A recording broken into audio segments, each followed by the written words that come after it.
231 uniformed service members, present or previous, just filed for court-martial against Secretary of Defense and others. And I think that's a reasonable action based on forcing our troops into something investigational that hampered the readiness of our nation. I get calls from military physicians around the country every week reporting to me the clotting they're seeing. Lost another pilot today, got another one sidelined, myocarditis. Another 40-year-old had a heart attack. Another 27-year-old had a heart attack. Another 22-year-old has an 18-inch clot. I get calls every week from medical physicians around the country reporting to me what's happening. I appreciate, and not only, I love what you did with the defense authorization, but we should restore their back pay in addition and restore them to full honor and duty if they even want to come back to a government that harmed our own soldiers that were defending our own country. So this is obviously, I'm passionate on this one. Military accountability remains low, almost non-existent, in my opinion. Well, welcome to the Rob Maness Show Live, and welcome to our X Spaces live audience and simulcast. We appreciate every one of you. Well, since January 1st, 2024, when we saw this new generation of Americans decide to take a stand and live up to the values and actions of our founding fathers, when the American people were sent an open letter with the Declaration of Military Accountability in it, more reasons why we need military accountability have been revealing themselves over time. Just in that short period of time, the Secretary of Defense broke policy and broke the law by not advising the president he was in the hospital. In intensive care, I might add. Military leadership is going after whistleblowers on the vaccine injury data once again, and news articles openly advocating the military disobey lawful orders if Donald Trump is reelected president are just a few examples. Well, we've got to all be passionate about the DMA effort because this single institution, the United States military, it's the core of everything that is a free America, ladies and gentlemen. If it remains blindly following partisan political ideologies instead of serving and defending our Constitution, the country's lost. That's my opinion, and I think the facts support it. Well, today my guest is not just a signer of the DMA, but also a co-author of the Declaration, too. Former U.S. Army Lieutenant Colonel and Battalion Commander Brad Miller, who resigned from the service within months of reaching retirement eligibility. Brad, welcome back to the Rob Maness Show. I think it's been about a year since we talked to you the first time. That's right. So first of all, thanks for having me back on. But yeah, you're right. So we spoke originally about my own story, leaving the Army, like you said. Yeah. So it was about 8.5 months shy of what would have been 20 years for me. And anyway, look at where we are a year later, the way that we're kicking off 2024 right now. Oh, yeah, absolutely. So, we've talked to a lot of the signers. I'm a signer of the letter, too. So I've been able to tell my story from our perspective. But you and Commander Rob Green really, I think, wrote this letter as the co-authors primarily on this. Tell the audience and let them get some insight into your thinking as you drafted this thing, because it's a great piece of work. I got a chance to offer edits, and I didn't have any, quite honestly. Yeah, sure. It is a great piece of work, and that is really because of, Rob Green. So I would say Rob Green's the principal author. So for those who may not be aware of who Rob Green is, he's a good friend of mine, a friend of ours. But for those who might not be aware of who he is, he's not just a very smart guy, but he's a courageous individual. So he is currently serving in the Navy as a commander. So he's I would say, to some degree, incurring some risk by not just putting his name on it like others did, but also, freely saying that he's the one who came up with the whole idea of generating an open letter to the American public. But this is not unusual for Rob Green. This is a man who wrote a book that went out last summer. It was released appropriately enough on July 4th of all dates. And that book is called Defending the Constitution Behind Enemy Lines. So for those who are unfamiliar with the book, first of all, I would suggest, get familiar with the book because it's a great book. It kind of details the story of the service member undergoing coercion, deprivation of rights amid the unlawful COVID shot mandate. But also, when Rob takes that same kind of mindset that goes into the book, where he frames things historically, he's obviously a big fan of the founding period. So then you kind of read that in this open letter that we call the Declaration of Military Accountability. When you read that and you're reading that voice that almost comes from the founding period, that's Rob. That is Rob kind of framing this within the context of the founding period, with particular mention of the Declaration of Independence. And and we're clear to mention in there, like, hey, listen, we're not looking for separation, but we are, in a sense, detailing out a long train of abuses, in this case, not from the king, but from senior military officials that have willfully violated their oaths to the Constitution. They have broken laws, and they have violated the military's own regulations. All we're saying is, hey, we want the Constitution, the law, and military regulations to be followed. So kind of to sum up what I just said, so Rob's the one who wrote the initial draft. Rob shared his initial draft with a small group of people. I was one of those. We kind of took the language you mentioned. You got one of those initial drafts.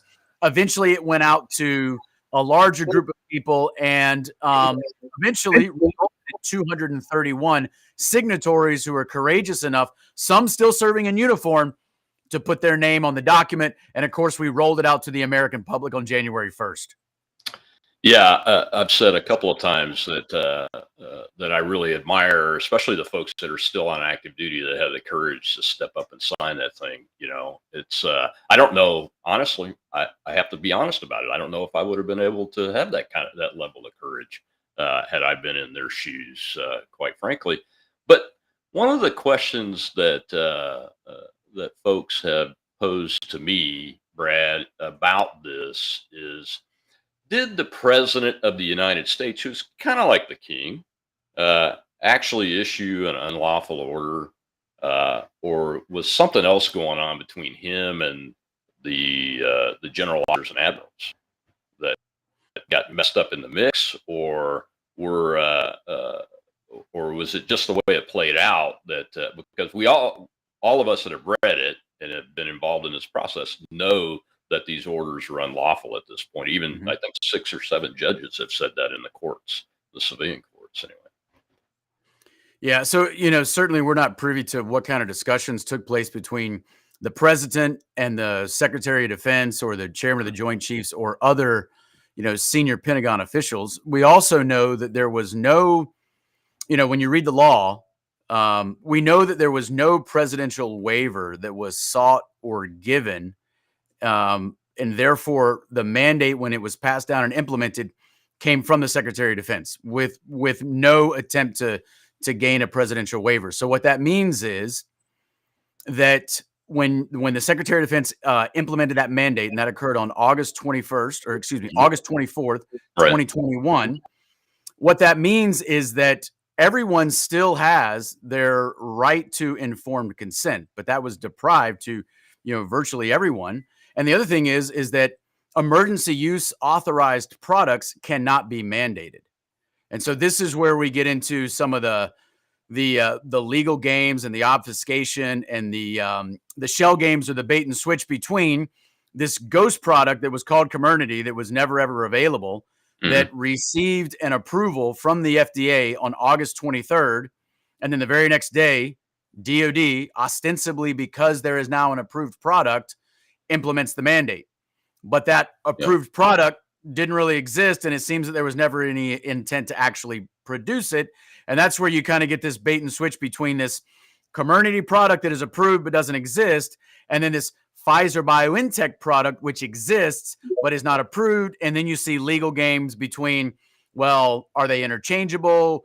Yeah, supposedly, but they're legally distinct. And of course, you read the law, and the law is clear that you can't have interchangeability between one FDA approved product and another unapproved product. So I don't know where or to what degree the president was involved in that. What I can say is there was no presidential waiver, and that therefore the mandate's implementation came from the Secretary of Defense. And of course, we have seen the memos that actually kind of formally, put the mandate into effect. Yeah. What is the waiver? I mean, even with the waiver, though, doesn't a military person have the right to refuse an EUA product? Yeah, this is where it gets really tricky. Yes, and my understanding is that the waiver, even if there were a presidential waiver, is a waiver for the informed consent, not necessarily to not take the product. But again, it gets very, yeah, it's a complex matter for sure. There's certainly a lot of nuance involved, but Yeah. but absent that waiver, we know for sure that you certainly have your right to informed consent, and you cannot be mandated to take an EUA product. And all the products that were available on August 24th, 2021, when the mandate went into effect, were EUA products.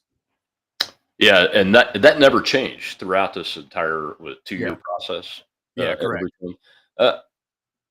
Let's go over to the Spaces audience and give them an opportunity to ask you some questions before we get to the 15-minute break here.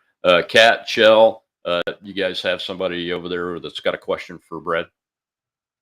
I don't see a hand up, but I was going to ask Brad. I'm pretty sure I've been in a space with you before. You run a really good space. No, thank you.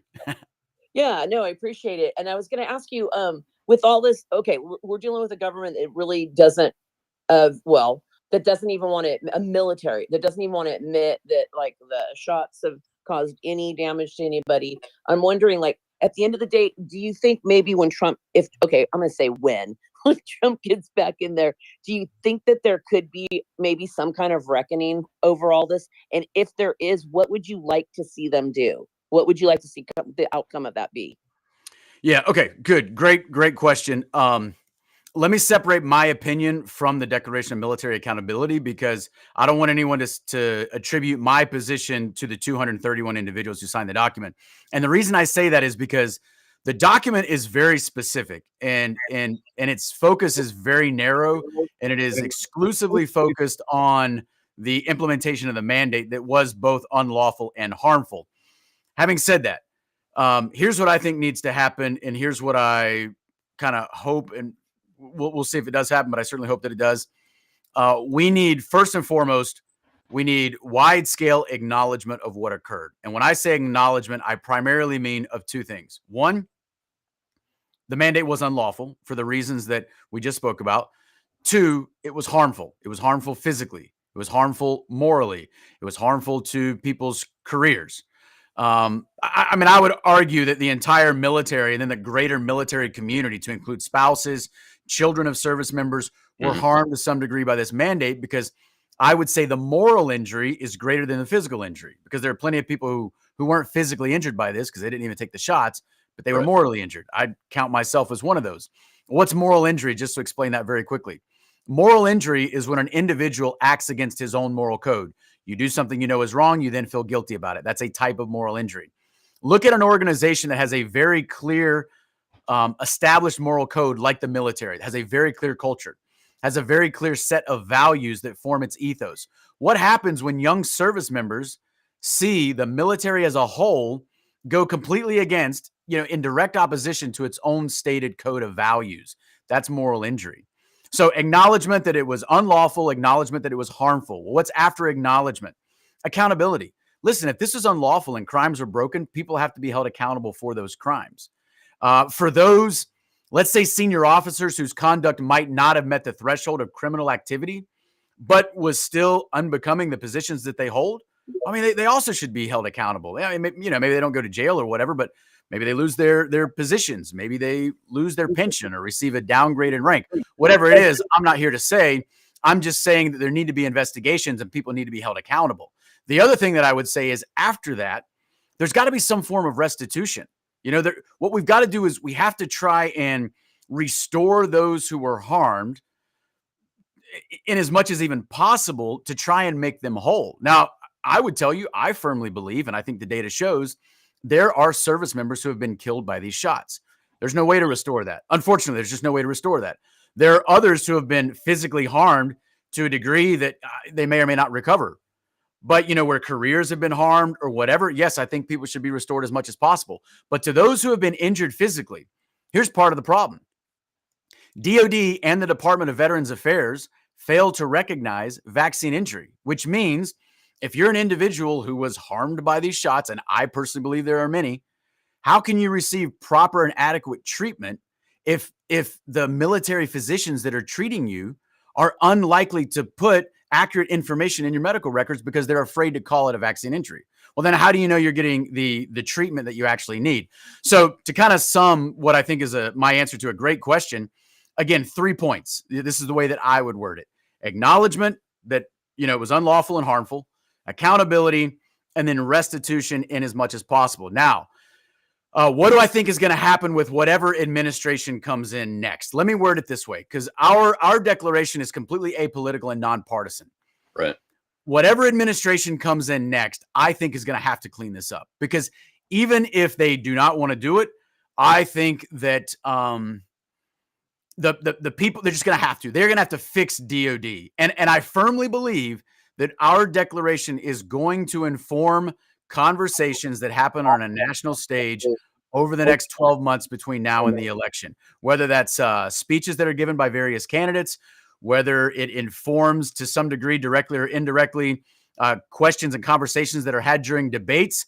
I do expect, as we continue to gain momentum, that we will, to some degree, impact those conversations that are had over the next year. And therefore, yes, I do think we are going to impact things that happen post-inauguration with, whoever it is that's in the White House next. Yeah, great answer. Great answer, Brett. Question for you. Has anybody from this team briefed any of the campaigns or the candidates that are running for president this cycle that we know of? No. But I will tell you that I have heard indirectly, and I can't corroborate this, but I have heard that multiple of the campaigns are aware of the declaration's existence and have been made aware, maybe not necessarily by signatories themselves, but by people who are close to signatories. I can't corroborate that, but I have heard that. And I think with the amount of energy that it has generated over the last 2+ weeks now, yeah, I think it's very likely that all the campaigns are aware of it. And I think what we're going to see is, I don't know that senior DOD officials are going to acknowledge us anytime soon, because I think they are going to try to ignore us. Yeah. But I think our job is to make ourselves, unignorable. And as that happens, I think eventually, within their campaigns, they're going to have to figure out how to kind of acknowledge us to some degree. Well, at some point, they're going to have to acknowledge it. I mean, there was a hearing last week at a House Armed Services Committee subcommittee level, and I'm going to play just a very few second clip about it, and it's relevant to this, and then we'll take some more hands here. Here we go. Mr. Chairman, I want to submit for the record something called Declaration of Military Accountability, an open letter to the American people from signatories of the Declaration of Military Accountability into the record.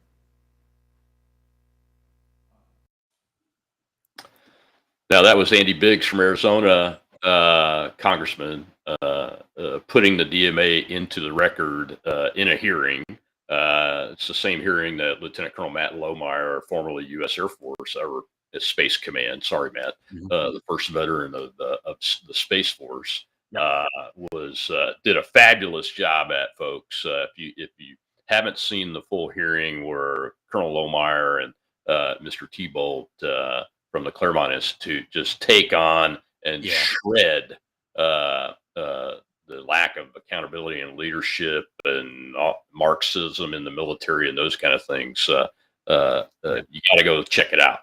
So Matt Lohmeyer owned that room. And I would encourage people to check that out, because here's what I would tell you. Here's what you're watching when you see Matt Lohmeyer own that room and own everybody in that room. And then ask yourself, why is that gentleman, who is clearly maybe the smartest guy in that room, extremely articulate, and that is an individual who is no longer serving because we kicked him out, But then look at who we have that is still serving and have risen through the ranks and are actually running our military, I would say, into the ground. You're absolutely right. And we're going to see another clip, a longer one from that hearing here later in the show. What I wanted to ask you about was why was Biggs reading the DMA into that? What was the context of that? I couldn't quite figure it out. Are you aware of it? Yeah. So it is kind of an it's a remark that is somewhat incidental to the discussion. So Yeah. Matt Lohmeyer was actually kicked out of the Space Force. So he began his career in the Air Force, transitioned Mhm. over to the Space Force, but he was kicked out of the Space Force because of a book that he wrote that was called Irresistible Revolution, and it's about the Marxist infiltration of the military. Another Right. phenomenal book. You know, read that one and read Rob Green's Yeah. book. You know, read them together. They're both great. But so he was actually kicked out, I believe, in the spring of 2021. So before the COVID shot mandate went into effect. So the COVID shot mandate was not his fight. To some degree, I would say Matt Lohmeyer was ahead of all of us. I've actually told Matt, you know, Matt, you got relieved of command before getting relieved of command was cool. Because to some degree, he was ahead of people like me. Yeah. He was even ahead of somebody like Stu Scheller, who Yeah. called out the Pentagon for the Afghanistan debacle. Well, Matt had already been kicked out of the military. So Matt is not the hearing that Matt is at is more about, you know, DEI initiatives, et cetera, and not about the COVID shot mandate. Now, he did receive a question in which he was asked, do you believe that the COVID shot mandate was detrimental to military readiness? And he said, hey, it appears that it probably was, but I'm not the expert on this. I have good friends, though, that should be consulted on the matter. So later on in the hearing, the remark by Mr. Biggs, where he enters the DMA into the congressional record, is first of all, it's great, it's fantastic, but it is kind of an incidental comment. So that's not what the hearing was about. But I would say to some degree, everything that we see going on with senior officials in the military is related in some regard. Yeah, I think it is related. You know, I watched the whole hearing, and Matt Lohmeyer's boss that removed him just got confirmed to his 4th star. Okay, General Whiting, I think it was, and Lohmeyer documented illegal training activities after the president of the United States issued an order to stop it while that was going on as part of what his job was as squadron commander. So I think a lot of that hearing is about the accountability of our senior leaders. So I'm glad it came up, and we'll see some more of Matt's testimony here in a minute. But let's go. We got a lot of hands up over in Spaces. So Kat, Shell, let's go with the next question. I think it's, you say it, Luthitarian. Go ahead. Hey, yeah. For starters here, Colonel, Lieutenant Colonel, half Colonel. I'm Navy, so I always forget exactly what the informal, formal way of calling you guys is. But I looked into you. Massive respect. Massive respect. I just really have this one question, and it has to do with, like, okay, we look at presidential elections and whatnot, and you know, not to make Nikki Haley look bad in this case, but she has said things, at least in the case of the Navy, where she said, you know, we need to have more naval ships. That's the solution, but it's rather naive, right? Rather naive. We have the most advanced warships in the world right now, and we're dealing with a situation where, you know, okay, yeah, I guess we could have more, but it sounds like we're just dealing with someone who doesn't even know exactly what the problem is with the Navy at the moment. And my question for you is, does it make sense? Does it make sense that the commander-in-chief should actually have spent at least some time in the military? That's a great question, Brad. I've answered it before, so I'll give you the first shot at that. Great question. That's a great question. I don't think it should be a requirement, but I understand why people ask the question. And I always respect candidates who have served. But I kind of stand by my personal opinion that no, I don't necessarily think it should be a requirement. That said, I think it's a fair question to ask candidates who did not serve, you know, why they didn't serve, or ask them, you know, why what were they doing, you know, in their younger years, et cetera. I think that's a completely fair question. let me just make one comment about something else that you said, and I'm no expert on naval power, but let me just say this.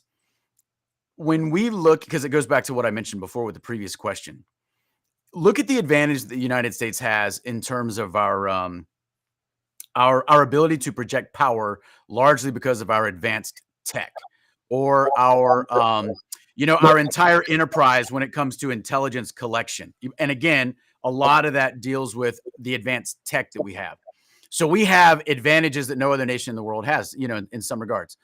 Now, think about those advantages that we have, and then think about where we don't necessarily have advantages and where we have what I think is a strategic risk. And it goes back to that moral injury, where you have, whether it be your lower level sailors or soldiers, airmen, Marines, or whatever, who don't even necessarily trust their local unit leadership. And then they don't trust the senior leaders in the Pentagon.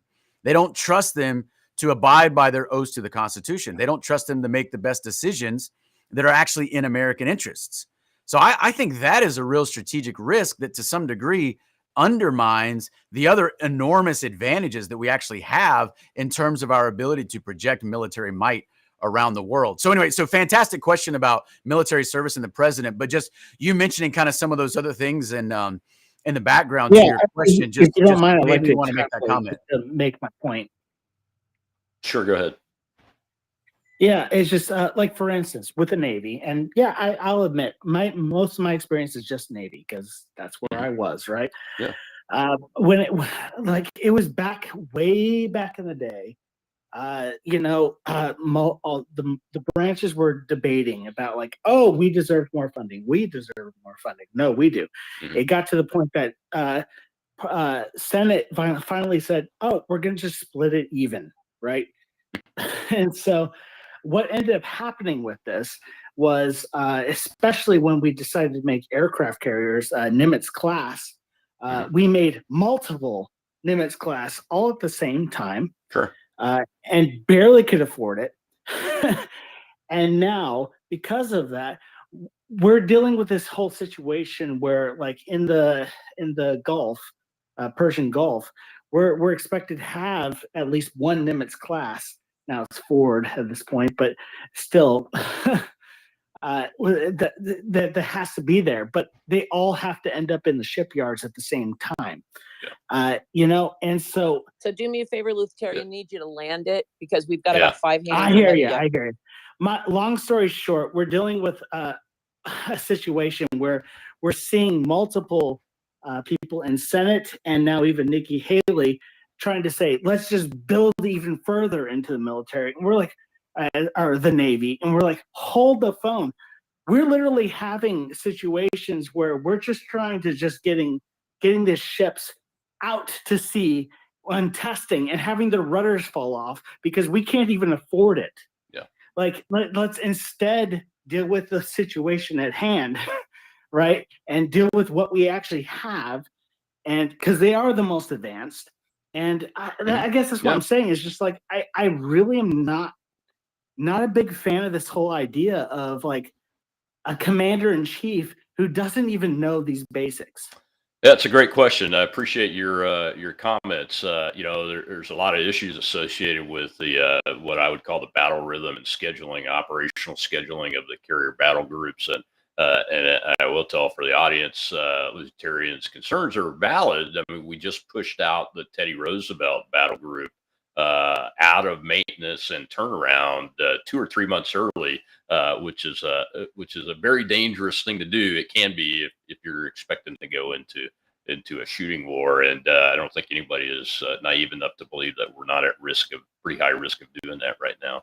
I appreciate it. So Brad, you touched on the lack of confidence of our junior personnel, especially because of the senior leaders' activities and how that's going to hurt readiness. But can you touch on what you're hearing from the men and women that you were under your command, maybe people that you're talking to that are still on active duty or active in the Guard or Reserves, on their concerns and really on what facts from an adverse reaction to the vaccine perspective are coming out?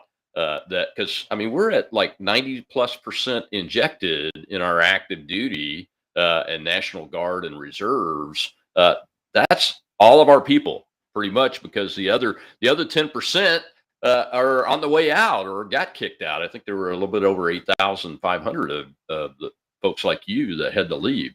So what are you hearing, and what are your thoughts on this, on the potential for vaccine injury and its impact on readiness? To me, it seems like it's a really big deal at this point.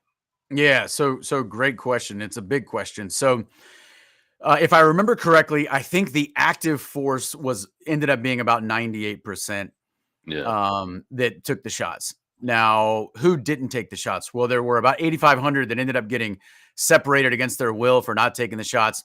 That number actually does not include people like me who technically resigned and therefore are not kind of captured within that 8,500 number. So Right. that number is actually much larger. You had people who were already at retirement age. Like, think about somebody who was at 20 or 21 years but planned to do 30, and then they saw the writing on the wall and they said, "Hey, I'm out." There are a lot of people like that.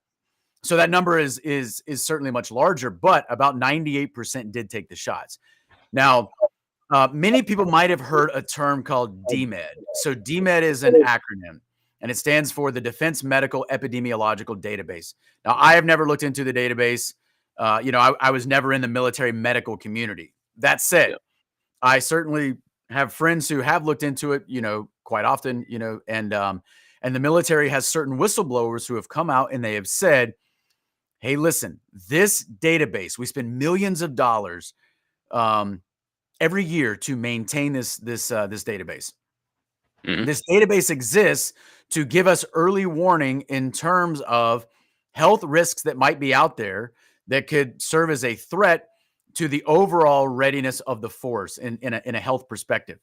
And what they have said is, post rollout of the shots, there are certain health indicators that have, spiked off the charts, Right. in some cases increasing by hundreds of percent or more.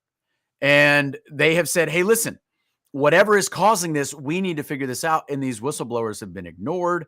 Their careers have been threatened. In some case, their medical license have been threatened. And DOD has come out and said, "Hey, nothing to see here. There was a glitch in the system, etc." And so I would say, anyone who is being honest about what they're seeing, we know that young people in and out of the military, and the military demographic tends to be very young, and it Yep. tends to be very healthy, especially when compared to the general population. And now we have, 22, 23, 24-year-olds that have myocarditis when they never had any issues previously. And this is just happening in what I would say alarming numbers. And so I would say, at a bare minimum, if DOD wants to be honest with the American people about our ability to defend the nation, then yeah, we got to be honest. We got to do some sort of investigation to determine what has caused these increases that are being noted in the DMED system. Yeah, absolutely right. I think that should be a really big readiness concern for the next Secretary of Defense and Commander in Chief, no matter who they are. I agree. And, And I'll tell you, you also asked, what am I hearing? So again, this is admittedly anecdotal, but sure. I'll just tell you that I hear countless people who connect with me. It might just be through a DM on Twitter where I'm active or whatever, but in a means in which people can find me because I've given an interview or I post something, somebody sees it, and then they send me a message and they confide in me and they say, "I serve in whatever branch of service," or "I did serve, now I'm out," or whatever. Or sometimes they'll say, "My spouse is in the Army," or whatever. And then they'll tell me about some sort of clearly unlawful coercion that they suffered when they tried to stand up against the shots. Or they'll tell me, "I took the shots and now I'm constantly sick. I've never felt like this. I used to be healthy and, now I'm not." I get stories like that all the time with people who are confiding in me. So yeah, it's a significant problem. And it shouldn't be happening in such a young cohort. I mean, it's understandable if somebody like me, I'm 62, I took the first 2 shots of the Moderna, and my wife and I both think that our immune systems have been damaged in certain ways by that, because of, we're sick a lot more than we have been in the last 15 years. But in this young cohort, we really have to dig into it, and I just hope that the next administration will take that on as they dig into the restoring confidence in the leadership of the U.S. Armed Forces, the confidence of the young troops that have to go pull the triggers Yeah. and fight the I'll, jets. I'll tell you one case that I'm familiar with because I know the individual, Mhm. and that is Carolina Stanzik. So are you familiar with her story? I am. Yeah. So for those who are listening who might not be, and Carolina gives interviews, quite often. So I'm not disclosing Yep. any information that she I've hasn't had her on the disclosed. show. So Okay, great. yeah. But an individual who by age 23 had 3 heart attacks and a stroke. And this is an individual who was in the National Guard, had been an athlete all growing up and in high school, etc. And then in a short period of time, post taking the shots, has 3 heart attacks and a stroke. But Yeah. and I give all credit to her because she's a voice out there for many others that are her same age that are also injured. They just haven't necessarily had the platform or the ability to kind of expose their stories. But this stuff is happening and DOD is largely ignoring it. Yeah, as a matter of fact, they're going after our friend Ted Macy again for doing the video he put out a few weeks ago, which he's already been a whistleblower once in this, and he's blowing the whistle on it again. Well, I want to shift gears a little bit and play that clip that Matt Lohmeyer of that hearing, because he gets to, and this is all about accountability of senior leadership in the U.S. Armed Forces and its impact on our young folks that have to pull the triggers. So Matt does a great job at getting to the real heart of the matter. Listen to this, folks.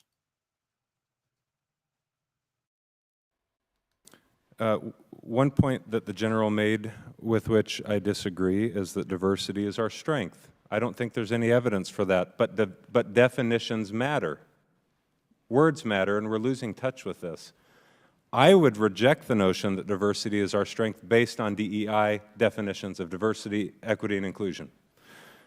Merit-based, okay, I'm going to get away from that because if we're trying to find a unity of understanding, let me say this. Skill and performance matter in the military if you'd like to deter conflict and win our nation's wars, period.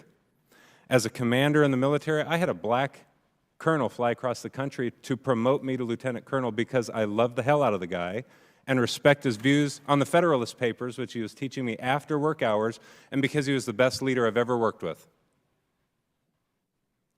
The best airman that I had working for me, incidentally, was a transgender airman. So don't bullshit me and say that you think you know what you're talking about. You've never served. You don't understand how this works. We care about performance in the military, period. You don't know what you're talking about. Most of the people in this room don't know what they're talking about. We need lethality in the military, period. All of the stuff you guys talk about, the men and women in uniform don't think about. They go play Call of Duty at night after they learn their mission and execute that mission, period. They don't know what you're talking about. They don't know what you're voting on. They don't care about your sexual preference. They don't care what you look like, and they don't care what the person next to them looks like, period. I'm a citizen of this country, and I can dislike you and criticize you all I want here, but our men and women in uniform cannot. And so I speak on their behalf when I say lethality matters, merit-based selection and promotions matter, and your ideology doesn't matter one bit. And we need to identify principles which will preserve our union and preserve the unity of the United States military. If we do not, we'll lose that union. And it's my contest, whatever Truman did decades ago. No, you ask your average military service member when Truman was the President of the United States, they can't even tell you. But my point is, they're focused on what's happened since the George Floyd riots. There are things that have happened in the last 3 years in our military that we're up here to testify about, not the things that happened 60 years ago. We're great today because of what we've done for the last half century in the fighting of the Cold War. Well, Brad, Colonel Lohmeyer captures very effectively in that clip, even though I know this hearing was about critical race theory, Marxism, diversity, equity, and inclusion, but the bottom line is about accountability, and he captures what we've been talking about with the young people and their lack of trust in leadership based on the leadership's actions to break the law, those kind of things. And I think Matt captures it. I really like the part where he said, I want to get your take on it because you're more recent than I am as a commander of the Young Americans, but talking about them, they're going to go play Call of Duty when they're done learning their mission and figuring out how to execute it right. You know what? When the last time I was deployed as a squadron commander, my officers, my aviators were wiring up their different locations to play Call of Duty and those kind of things, even as old as I am, in their off time. And he's absolutely right. Those young men and women, they really don't care as long as you are able to give them the tools they need to do this job, and that's lethality and merit-based recognition and promotion, right? Yeah. So, like I said earlier, he just really owns that room because he looks around the room and he tells them to their faces, most of you have never served. You have no idea what you're talking about. And he's exactly right. And then he's talking about, your 20-year-old, soldier, airman, whatever. They do not care what kind of ridiculous stuff is being debated on Capitol Hill. They just don't care, And so that's what I think people have to realize. And so when we look at these policies that are just completely ridiculous, when they filter down, they absolutely can affect readiness. And if you think your average 18 to 20-year-old who is going to walk into a recruiter station, and then finds themselves at a unit that is gearing up to deploy, if you think that person is worried about some of the stuff that's being debated on Capitol Hill or whatever, no, that's not what they're worried about, especially a unit that is training to deploy. And that's where Matt says, listen, your unit has got to be highly trained, and what matters is lethality. It goes back to what I've said before. The military exists for one reason and one reason only, and that is to execute violence on behalf of the American people. And therefore, our military, what do we need our military to do and be? Well, we got to focus on lethality and readiness so that we can actually preserve our form of government and safeguard our citizens. That's what the military exists for. And to take it back to what we were talking about before with the law, if our military, if we cannot trust it to execute violence on behalf of the American people using taxpayer dollars and do so morally, ethically, and lawfully, then there's going to be a huge divide between the American people and that military. And that's a problem. And that is a major problem because now you have the potential for this divide between the military and the American people, and the divide between the lower ranks, those with less power, and the senior ranks that have abused power and broken the law. And then you add into that mix diversity, equity, and inclusion, this Marxism that's infiltrated and teaches people to not trust each other based on immutable characteristics like the color of your skin. Who gives a shit? I mean, Matt pulled that out really magnificently. Well, let's go over to the audience. So they've got hands up over there. I'm sure they've got a lot of questions. Go ahead, Kat or Shell. Delta, go ahead.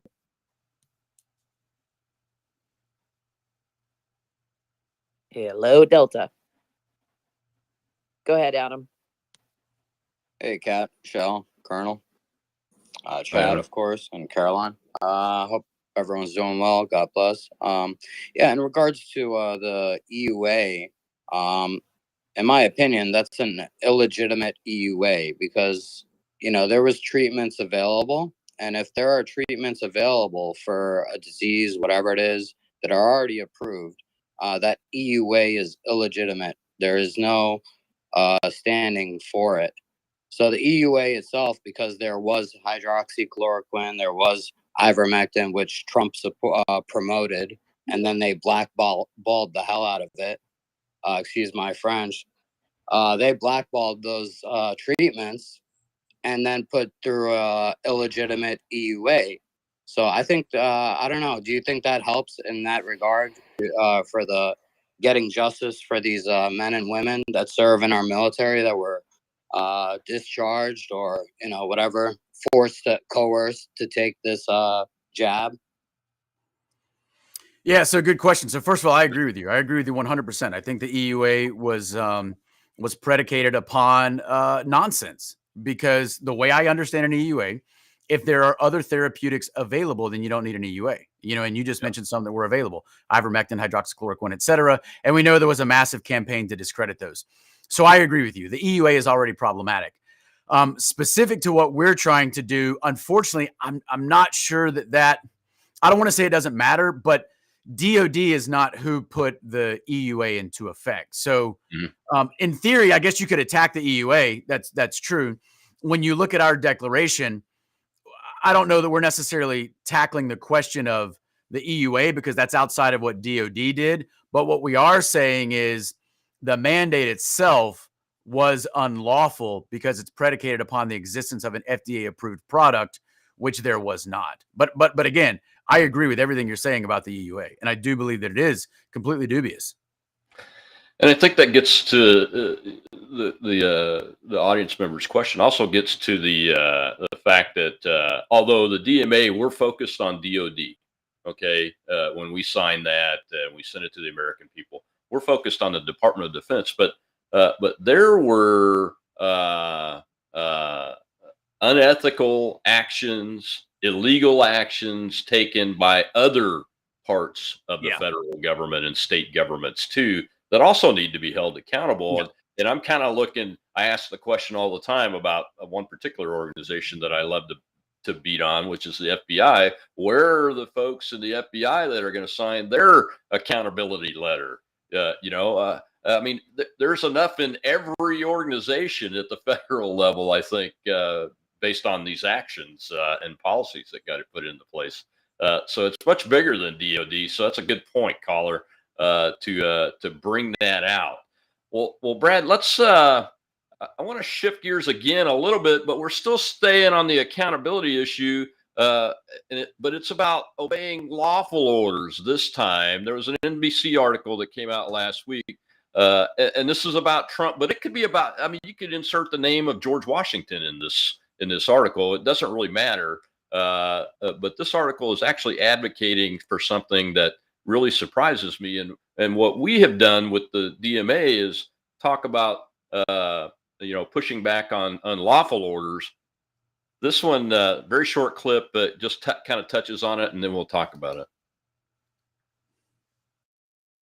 Donald Trump is sparking fears among those who understand the inner workings of the Pentagon that he would convert the nonpartisan U.S. military into the muscular arm of his political agenda as he makes comments about dictatorship and devalues the checks and balances that underpin the nation's century-old democracy.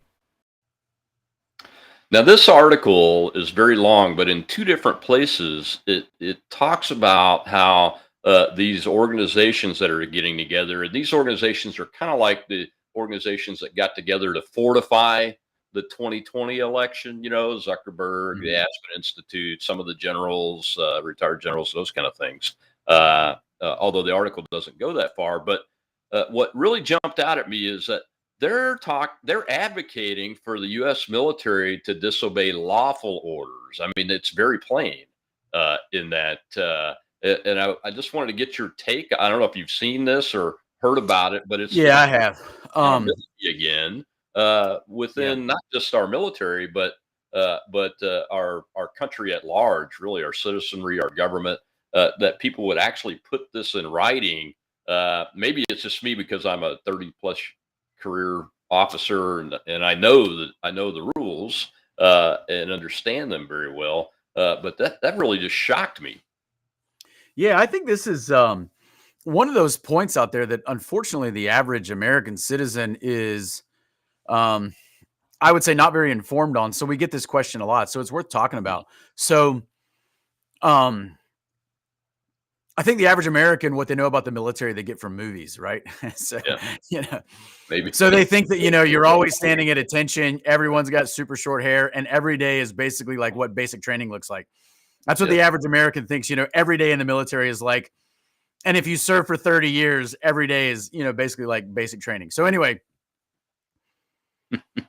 good order and discipline in the military is predicated upon people giving and following orders. That is true.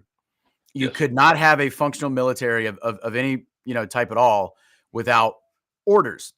And, you want to talk about people who've been in command positions like you and myself. Well, a large part about being in command is also understanding how to follow orders from your higher up. Everybody in the military's got a boss. So do you have to follow orders in the military? Yes, you do, of course. Do you have to follow orders you do not like? Yeah. Do you have to follow orders that may even put you at danger? Yes, it's the military. You may end up following an order that results in your death or the death of, you and your subordinates. Like, again, this is the unfortunate reality of being in the military. And to some degree, everyone understands that when they join the military. Now, when you receive an order that is lawful, but you believe is unsound, where time and conditions permit, you may have a conversation with your commander or whatever issuing authority put that order out. And you may say, hey, listen, boss, here's why I disagree with this order, and I believe it should be rescinded or at least modified. And maybe it gets modified, maybe it doesn't. If it doesn't and the order still stands, you reach what we call the salute point and you go execute that order, because at the end of the day, it is lawful. And by the way, maybe you were wrong. Maybe there's information that you didn't know when you first challenged that order.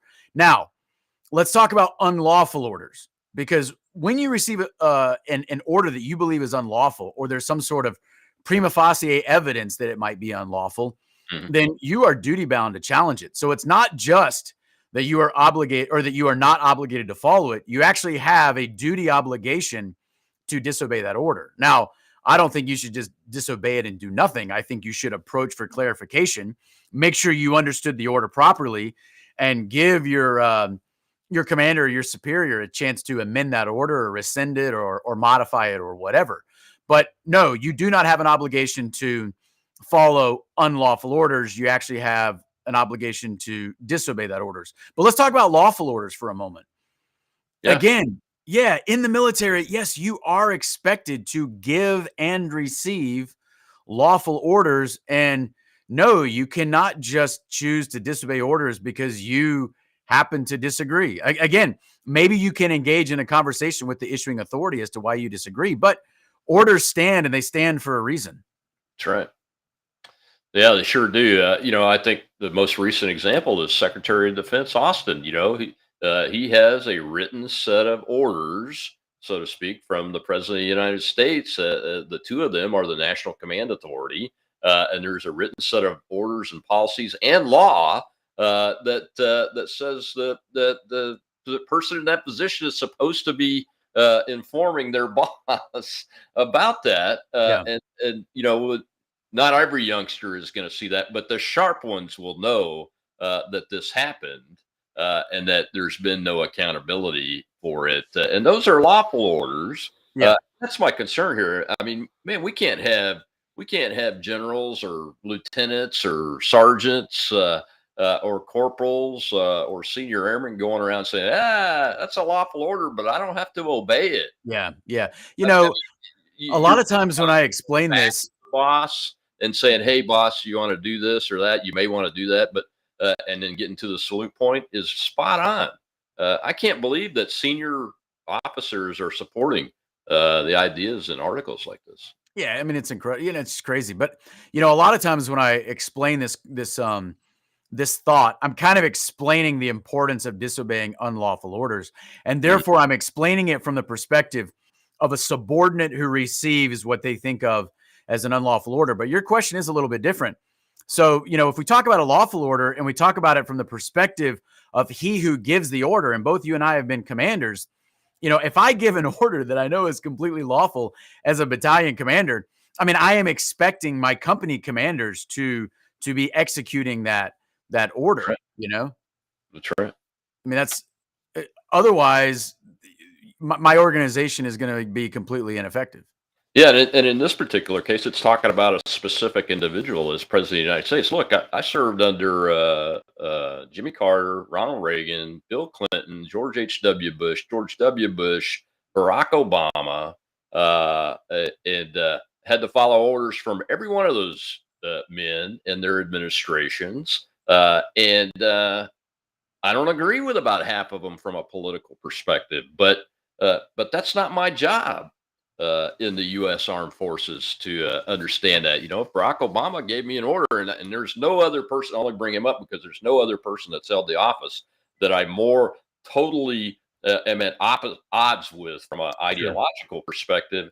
But when he gives a lawful order as the commander in chief, man, after you get through the what if part and all that, then the man says go, you go.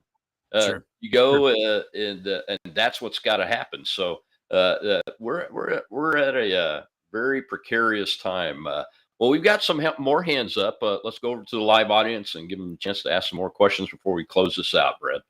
Go ahead, Kat, Shell. Hey, we're gonna jump out of order. Eric, go ahead. Hey, real quick, this is perfect timing. You were speaking on President Barack Obama, and real quickly, I want to speak on my time here at Fort Bragg. I was a Navy recruiter for 5 years at the end of my 20-year career, and we had these new diversity missions, and we had what was called a bum G. We had to go find three. Let's say I had to find 3 bum Gs a month as a recruiter. That stands for Black Upper Mental Group. And mind you, I'm at all these different high schools, and I'm meeting white kids that qualify, but yet I can't put them in because I have not found the 3 Black Upper Mental Group or the HUMG, the Hispanic Upper Mental Group, for this forced diversity mission. And it used to pain me, that I'm looking at these kids and I can't put them in because they're white. But they want in. They're coming to you to join. They're coming to me because they say, "Hey, Eric, man, you're the best recruiter we have." I was ranked number 1 out of North Carolina, South Carolina, and Georgia for a period of time. But yet I can't put these white kids in who are from impoverished neighborhoods like I was from, and would tell them I was from and made connections with them. And I had to obey those orders. And it was during the Obama administration. The last thing I'll say, there were other, we'll just say, lifestyle issues that used to be in the standard paperwork when you enlisted someone. And a lot of those questions were removed during his administration. And many days, the station commander and myself and others, we had conversations like, man, this ain't right, man. It doesn't feel right. And now that I'm retired and running for Congress, man, I have not forgotten about those things. And I want to bring those things to light if I'm afforded the opportunity to serve our Republican Congress. And I'll land there. Where are you running at? Oh, I'm in District 13 in North Carolina. There are 14 of us running. 4 of us are from North Carolina, and there are 10 rhinos involved. But who am I to say? Well, what you described, Eric, and thank you for bringing that up. And I'll throw it over to Brad here in a second. Is quotas based on things that are immutable characteristics, and it's what Colonel Lohmeyer and we have been talking about for a long time now. The military is about lethality and merit. You get promoted and pull yourself up based on your ability to perform, to meet the lethality requirements of the United States of America, to go out and either deter our enemies or kill them. That's what we do. And no other type of identity or requirement really fills that bill. And I'll throw it over to you, Brad, for final words. Yeah. I mean, you got individuals who are looking to join, and, who knows, and maybe some of these came from families of generational service. I don't necessarily know, but you got individuals who are looking to join, and basically, you're saying you couldn't put them in, and that's unfortunate that people were being turned away through no circumstances of their own, when I'm assuming they might have otherwise been completely qualified for service. But it just goes to show, you're talking about policies that were in effect, maybe as long as 10 years ago or even more, during the Obama administration, and then we just see just how much further we've gone astray in the years since then. So I appreciate you bringing that up. I wasn't even necessarily aware that those kind of recruitment, policies were in effect. I know, and I don't know if that was particular to just the Navy, but regardless, I appreciate you bringing that to my attention. Yeah, I think the terminology is a little bit different. Thank you so much, Eric. But I think all the services, I called it a quota. We call it goals when we're general officers and admirals, so that we don't get trapped in this quota thing. Quotas based on race, especially, are against the law that Congress has passed. And I think there's going to be some lawsuits coming about the military, specifically on racial quotas and identity quotas, because the Supreme Court ruled on college admissions quotas being against the law last year, and the same group is bringing up the issue about service academies and the U.S. Armed Forces on promotion quotas and everything.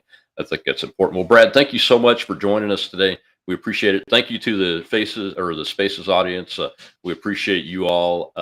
Where can folks find you? What are your coordinates and the coordinates of the DMA petition?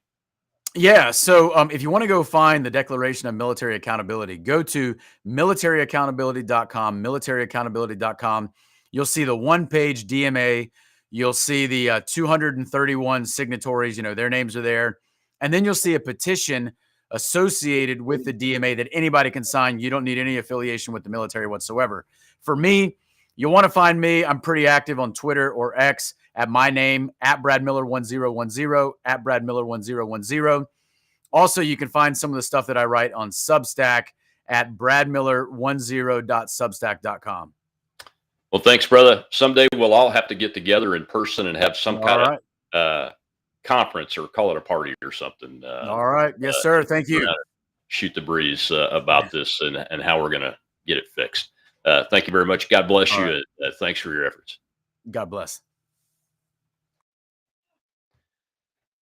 Former Lieutenant Colonel, U.S. Army, Brad Miller, and Battalion Commander. He is a leader. Matt Lohmeyer is a leader. These men are lieutenant colonels that were commanders that should have gone on to senior leadership in the Department of Defense and the U.S. Armed Forces, folks. And that is a tragedy that we've got to fix. Please go to sign the petition. You don't have to be a veteran to sign it. Militaryaccountability.com. We're over 20,000 signatures, and we want to get many, many more. So please support this effort. It's critical to the freedom that we know as a country. Well, I got to do a little ad read here real quick. Mike Lindell's My Pillow is always coming up with new ideas, and you can get a discount on them by using promo code Maness for new towels, slippers, sheets, and of course those pillows. So use promo code Maness. My other affiliates and sponsors have been on the crawler of the whole show, Faith and Freedoms, promo code Maness, and BeerBit, coffee and beer products. So promo code Maness on those too. We appreciate you guys. Well, next week we'll be using a new platform. I'm going to play the new promo here at the end of the show in a second for the Rob Maness Show on, no, it's not AMP News. They changed the name. It's Patriot TV. Patriot TV. And I look forward to interviewing a former Army officer, Chase Spears, next week on Wednesday. And then the week after that, we're back to 4 days a week. More War Mondays, Training Tuesday, Whistleblower Wednesday, and Truth Thursday. So starting January 29th. And we're looking forward to it. Thank you all very much, and I'll see you next week.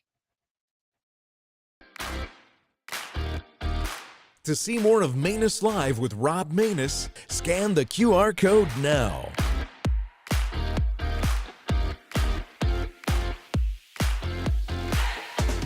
Plus, get hundreds of Patriot shows on demand.